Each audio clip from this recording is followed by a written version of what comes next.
ഓർക്കായിരുന്നു. ഞാനും. ഗോപനെ പറ്റിയാണോ? എങ്ങനെ മനസ്സിലായി? ഇത്രയും സ്നേഹവും മര്യാദയുള്ള ആണുങ്ങളുണ്ടോന്ന് ഞാനും ഇപ്പൊ ഓർത്തതേ ഉള്ളൂ. അത് മാത്രമല്ല രഹന, കെയറിങ് അതെത്ര ഇമ്പോർട്ടന്റ് ആണെന്ന് പലർക്കും അറിയില്ല. ശരിയാ. മിനിഞ്ഞാന്നേ മാളൂന് ഒരു ഡ്രോയിങ് ബുക്കും പെൻസിൽ ബോക്സും കൊടുക്കാൻ ഗോപം വീട്ടിൽ വന്നിരുന്നു. അവളിപ്പോ ചെറുതായിട്ട് വര തുടങ്ങിയിട്ടുണ്ടല്ലോ. ഞാനാണെങ്കി ഈ മൈഗ്രെയിൻ കാരണം തല പൊക്കാൻ പറ്റാതെ കിടക്കുക. തലവേദനയാന്ന് കേട്ടപ്പോ ദേ ഇപ്പൊ വരാന്ന് പറഞ്ഞു പോയി. അരമണിക്കൂറിനുള്ളിൽ മരുന്നും കൊണ്ട് വന്നിരിക്കുന്നു. ഈ പ്രകൃതി ചികിത്സക്കാർ ഉപയോഗിക്കുന്ന ഏതോ ഒരു തൈലം. ആ തൈലം പുരട്ടി 10 മിനിറ്റ് കഴിഞ്ഞപ്പോ എന്റെ തലവേദന പമ്പ കടന്നു. അവിടെ ഇപ്പൊ ലക്ഷ്മി മോൾക്ക് ഞാനും ഭാനുമതിയൊന്നും വേണ്ട, ഗോപനെങ്കിലും മതി. അവളുടെ എല്ലാ തോന്നിവാസങ്ങൾക്കും കൂട്ടു നിൽക്കുമല്ലോ. ആ, വേറൊരു കാര്യം കേൾക്കണോ? എന്താ? ചമ്മല് കാരണം ഞാൻ പറയാതിരുന്നതാ. ലക്ഷ്മി മുടി വെട്ടിക്കാൻ കൊണ്ടുപോയി. അങ്കിളും കൂടി വന്നാലേ മുടി വെട്ടൂന്ന് മോൾക്ക് വാശി. അങ്ങനെ ഞങ്ങൾ 3 കൂടിയാ പോയത്. മേഴ്സി ചേച്ചിയുടെ പാർലറിൽ ഇപ്പൊ ഒരു പുതിയ കുട്ടി വന്നിട്ടുണ്ട്. അവളാ കട്ട് ചെയ്തത്. പോരാ നേരത്ത് ഗോപന്റെ മുമ്പിൽ വെച്ച് അവള് പറയാ, മോൾക്ക് അച്ഛന്റെ ചായയാണല്ലോ എന്ന്. ഞാൻ ആകെ ഇങ്ങോട്ട് വല്ലാതെയായി. ഓ, അതത്ര കാര്യമാക്കാനൊന്നുമില്ല. മണി അടിക്കാൻ അവറ്റകൾ എന്തും പറയും. അവളെ എന്തിനാ കുറ്റം പറയുന്നേ? ഞങ്ങളുടെ ഓഫീസിലെ ജോസഫേട്ടനില്ലേ, ഗുമസ്തൻ, ഗോപൻ ഒരു ദിവസം അവിടെ വന്ന് പോയപ്പോ പുള്ളിക്കാരൻ ചോദിക്കാ, ഹസ്ബൻഡിനെ എന്താ ഞങ്ങളെ ഒന്ന് പരിചയപ്പെടുത്താത്തെന്ന്. നിനക്ക് പറയായിരുന്നില്ലേ ഹസ്ബൻഡ് ഒന്നും അല്ലാന്ന്? ഓ, എന്തിനാ പിന്നെ ഓരോന്നിന് വിശദീകരണം കൊടുക്കാൻ നിൽക്കണം? അവർക്കാർക്കും എന്റെ പേഴ്സണൽ ഡീറ്റെയിൽസ് ഒന്നും അറിയില്ല. വെയില് മൂത്തു തുടങ്ങി.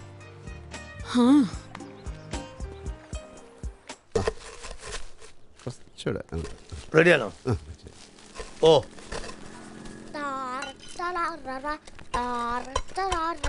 Good morning uncle. Good morning. നമ്മുടെ എക്സ്പോർട്ട് ലൈസൻസിലെ ഈ അഡ്രസ്സാണ് കൊടുത്തിരിക്കുന്നത്. ആരെങ്കിലും പരിശോധനയ്ക്ക് വന്നാൽ പിന്നെ പുലിവാലാകരുതല്ലോ. ബോർഡ് വെക്കുന്നോണ്ട് പ്രശ്നമൊന്നുമില്ലല്ലോ അല്ലേ? എന്ത് പ്രശ്നം? അല്ലെങ്കിൽ തന്നെ ഇത് നിങ്ങളുടെ പ്രോപ്പർട്ടി അല്ലേ? ആ ഒരു വിചാരം നിങ്ങൾക്ക് ഉണ്ടായത് നിങ്ങൾ ഇവിടുന്ന് മാറൂലേ? നിങ്ങൾ മാറാത്തോണ്ടല്ലേ മൂപ്പർക്ക് ഓഫീസ് തുറക്കാൻ പറ്റാത്ത? മൂപ്പർ ഓഫീസ് തുറന്നാലല്ലേ എനിക്ക് റെസീറ്റ് മേടിച്ച് ശരവണം മുതലാളിയുടെ അടുത്ത് പോകാൻ പറ്റുള്ളൂ. ഉണ്ടാതിരിടോ, എന്ത് പറഞ്ഞാലും ഒരു ചരവണ മുതലാളി. സത്യമായിട്ടും ഞാനൊരു വാടക വീട് നോക്കുന്നുണ്ട്. ബഡ്ജറ്റിൽ ഒതുങ്ങുന്നത് കിട്ടാത്തത് കൊണ്ടാ. അതുവരെ ഞങ്ങൾക്ക് ഇവിടെ ഒരു മുറിയും അടുക്കളയും മാത്രം വിട്ടു തന്നാൽ മതി. ബാക്കി സ്ഥലം നിങ്ങൾക്ക് ഉപയോഗിക്കാം. അയ്യോ, അതൊന്നും വേണ്ട. തൽക്കാലം ഇങ്ങനെ പോട്ടെ. വീടുകൾ കയ്യിൽ വരിക, ഈ കല്യാണം നടക്കുക, ഇതിനൊക്കെ ഓരോ സമയമുണ്ടെന്നാ പറയാ. ഇതെന്റെ കയ്യിൽ കിട്ടാനുള്ള സമയമായിട്ടില്ല. ലക്ഷ്മിക്കുട്ടിയുടെ ഓട്ടോറിക്ഷ ഇന്ന് വൈകിയോ? കണ്ടില്ലല്ലോ. പിന്നെന്താ കൊഞ്ചല്ലേ? അതിനെന്താ, അവളൊരു ആഗ്രഹം പറഞ്ഞതല്ലേ. വാ, ഒരു മിനിറ്റ്. ഹലോ. ആ, എന്ത് സർപ്രൈസ്? ഓക്കെ ഓക്കെ, ഞാൻ വന്നേക്കാം. ആ, പ്രമീളയാണ്, പ്രമീള.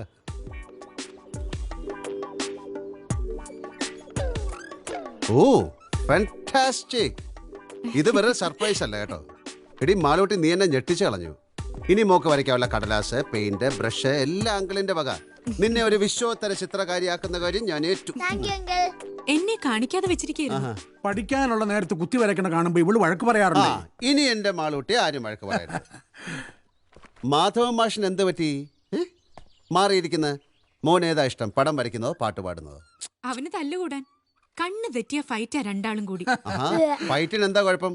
നമുക്ക് ഫൈറ്റ് ചെയ്ത് ജെയിംസ് ബോണ്ട് പടത്തിന്റെ ഫൈറ്റ് മാസ്റ്റർ ആകാം. അപ്പൊ അമ്മ എന്താ പറയുന്നത് കേൾക്കാലോ.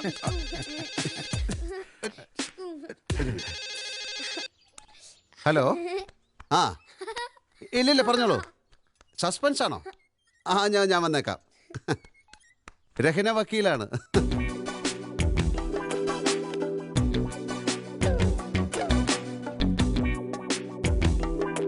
ഒന്ന് വെച്ച് നോക്ക്. നന്നായി ചേരുന്നുണ്ട്. ആണോ?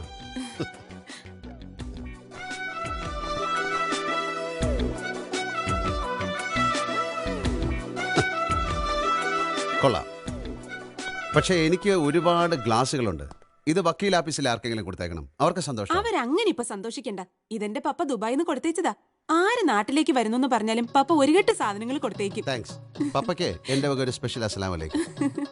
ഇതെന്താ ഈ ഭയങ്കര ബഹളം കേൾക്കുന്നത്? താഴെ ഹൗസ് ഓണറുടെ മോളെ ഏതോ റിയാലിറ്റി ഷോയിൽ പാർട്ടിസിപ്പേറ്റ് ചെയ്യുന്നുണ്ട്. അതിന്റെ റിഹേഴ്സലാ. ശരി, അപ്പൊ വക്കീലിന്റെ കേസ് പഠിത്തവും നോട്ട് എടുക്കലും ഒക്കെ നടക്കട്ടെ. കാണാം. താങ്ക്സ്.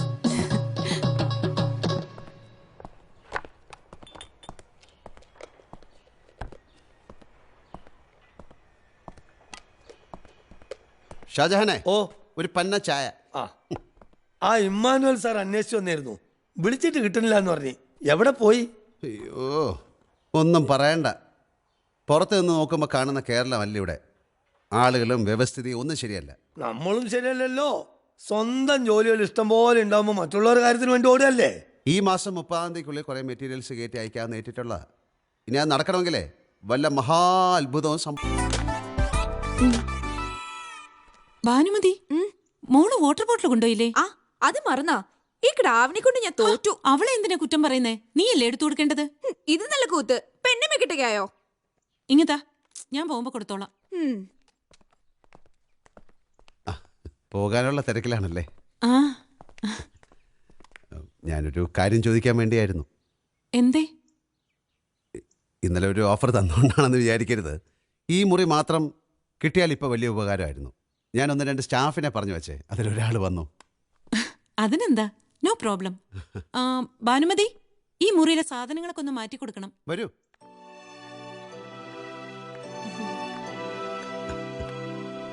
കമല, ഈ കുട്ടിയാണ് ഓഫീസ് ഇൻചാർജ്. ആ, ഇത് ഞാൻ പറഞ്ഞില്ലേ, ട്രീസ. നല്ല മിടുമിടുക്കിയായ ഒരു മോളുണ്ട്. സ്കൂളിൽ പോയല്ലേ? അതെ. GK പറഞ്ഞിരുന്നു. ജി കെ എന്ന് പറഞ്ഞാൽ ഞാൻ ഗോപകുമാറിന്റെ ഷോർട്ട് ഫോം GK. ഈ സാറ് ബോസ് എന്നൊന്നും വിളിക്കുന്ന എനിക്ക് ഇഷ്ടമല്ല. കമല,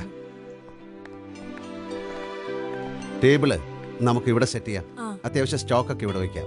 സ്റ്റോക്ക് വെക്കാൻ വേറെ മുറികൾ ഉണ്ടാവല്ലോ അല്ലേ ചേച്ചി? ഉണ്ട്. ഈ ചുരിദാർ എവിടുന്നാ വാങ്ങിച്ചത്? തയ്പ്പിച്ചതാ. നന്നായിട്ടില്ല. ഈ കോളേജ് കുട്ടികളൊക്കെ ആണെങ്കിൽ കുഴപ്പമില്ല. ചേച്ചിക്ക് നല്ലത് ലൈറ്റ് കളേഴ്സാ.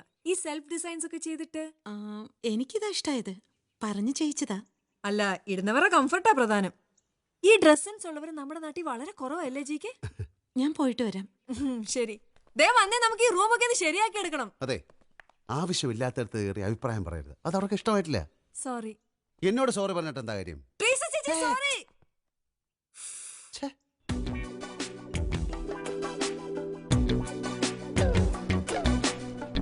തെറ്റായിപ്പോയി. നീ ഒരിക്കലും സമ്മതിക്കാൻ പാടില്ലായിരുന്നു. ഗോപനോട് വിരോധം ഉണ്ടായിട്ടല്ല. നിന്റെ വീട്ടിൽ വേറെ കുറെ ആളുകൾ ഇങ്ങനെ മേഞ്ഞു നടക്കാന്ന് പറഞ്ഞ ലീഗലി ഇനി നിന്നെ അവിടെ നിന്ന് ഒഴിപ്പിക്കാനും എളുപ്പം. ഓഫീസ് ഫംഗ്ഷൻ ചെയ്തു തുടങ്ങിയല്ലോ. അത് പിന്നെ എന്തൊക്കെയായാലും അയാളുടെ സ്ഥലമല്ലേ. ചോദിച്ചാ നോന്ന് പറയാൻ പറ്റുമോ? എന്താ പറഞ്ഞാല്? എടുത്തടിച്ച പോലെയൊന്നുമല്ല. സാവധാനം പൊളൈറ്റായിട്ട് പറയണം. അയ്യോ, അത് ബുദ്ധിമുട്ടാവുമല്ലോ എന്ന്. നീ അവിടെ താമസിക്കുന്നിടത്തോളം കാലം അത് നിന്റെ പ്രിവിലേജാ. ഈ സാധനം കാണാൻ എങ്ങനെയുണ്ട്? ആ, ഒരാനച്ചന്തം. ഈ കോഴ്സ് പഠിച്ച ആണുങ്ങളെ ആരെയും കിട്ടിയില്ല അയാൾക്ക്.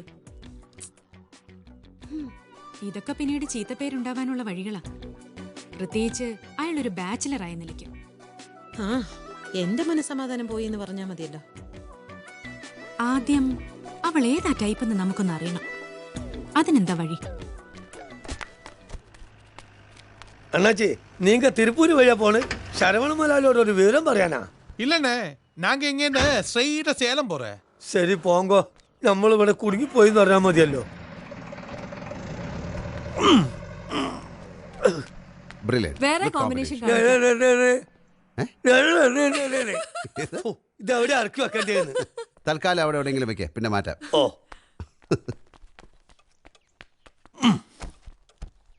എടി പെണ്ണേ, വന്നൊന്ന് സഹായിക്കേ. അയ്യടാ, പോയി തരൂ കെട്ടോളോട് പറ. This is also they nice. ചേച്ചി വിളിക്കണോ? ചേച്ചി വിളിക്കണോന്ന്. എന്നെ പോയില്ലേ? ഇവിടെ ഉണ്ടായിരുന്നോ? ഞാൻ വിചാരിച്ചു ഇവിടെ ഇല്ലെന്ന്. ഞാനോ? അല്ല, ഞാനൊരു കാര്യം ഇങ്ങനെ പറയണോ വേണ്ടയോ എന്ന് വിചാരിക്കായിരുന്നു. എന്താണ്? ആ പെണ്ണിന്റെ ഡീറ്റെയിൽസ് ഒക്കെ അറിയോ ഗോപന്? ഏത് പെണ്ണിന്റെ? ആ കമലയുടെ. ആ, പിന്നെ ഫുൾ ബയോഡേറ്റ്സ് നമ്മുടെ ആയിരിക്കല്ലേ. നല്ല മിടുക്കി കുട്ടിയാ. ഇപ്പോഴത്തെ പെൺകുട്ടികളെ മുഴുവൻ കണ്ണടച്ചങ്ങനെ വിശ്വസിക്കാൻ പാടില്ല. നമ്മുടെ മുമ്പിൽ പാവങ്ങളായിരിക്കും. തരം കിട്ടുമ്പോഴാ തനിനിറം മനസ്സിലാവുക. ഈ കുട്ടി അങ്ങനെയൊന്നുമല്ല. ഇവളങ്ങനെയാണെന്നല്ല, പക്ഷെ പൊതുവെ ഇപ്പൊ കേൾക്കുന്നത് മുഴുവൻ അത്തരം കഥകളാ. പുറമേന്ന് ആരെങ്കിലും പുഷ് ചെയ്ത് ഇവളൊരു കടലാസ് കൊടുത്തോന്ന് വിചാരിക്കുക. ജോലി സ്ഥലത്ത് വെച്ച് ഇയാളെന്നെ പീഡിപ്പിക്കുന്നു. നമ്മൾ തൂങ്ങിയോ? ഉറക്കെയൊന്ന് ചീത്ത പറഞ്ഞ അതും ഇപ്പൊ പീഡനത്തിന്റെ വകുപ്പിലാ.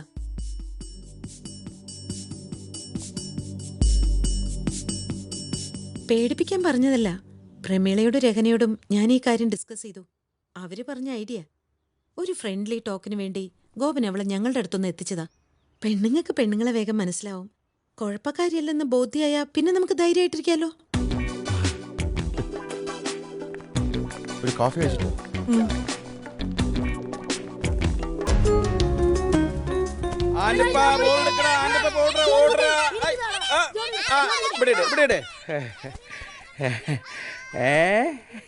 ഒന്ന് ചിരിക്കടോ, മുഖം ഒന്ന് തെളിയട്ടെ.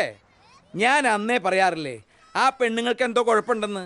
ആ വ്യക്തികളുടെ മനസ്സ് ശരിയല്ലെന്ന്. മനസ്സെങ്ങനെ ശരിയാവാനാ ഇമ്മാനുവൽ? അവരുടെ ഭാഗത്ത് നിന്ന് ചിന്തിച്ചാൽ ജീവിതത്തിന് എന്ത് സുരക്ഷിതത്വമാണുള്ളത്? ധൈര്യത്തിൻ്റെ ഒരു മുഖംമൂടി ഇട്ടിട്ടുണ്ടെന്നേ. 3 പേർക്ക് ഉള്ളിൽ നല്ലോണം വിഷമമുണ്ട്.